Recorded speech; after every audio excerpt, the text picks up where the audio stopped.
weekend in the case of a Newark police officer charged in a deadly shooting during a chase. Prosecutors argued that Officer Giovanni Crespo's actions were reckless when he opened fire on a fleeing car, killing the driver and wounding the passenger back in 2019. New Jersey reporter Tony Yates live outside the courthouse in Newark with more on this case. Tony.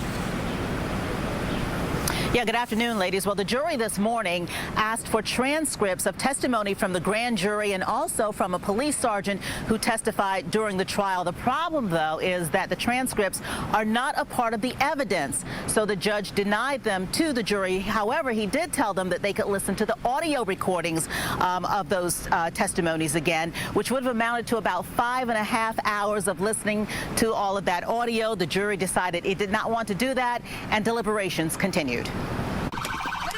This is the police dash cam video from the night of January 28, 2019, showing former Newark police officer Giovanni Crespo 3 times jump from his cruiser, shooting at a car driving away from him.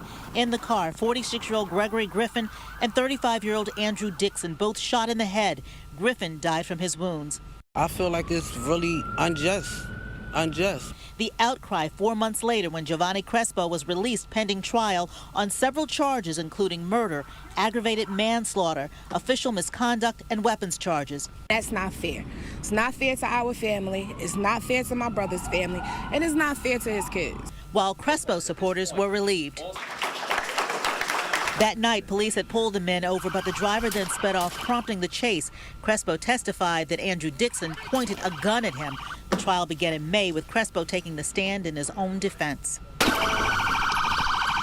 The Essex County Prosecutor's Office responding to the officer's actions. It is the state's position that this officer's conduct that night was criminal.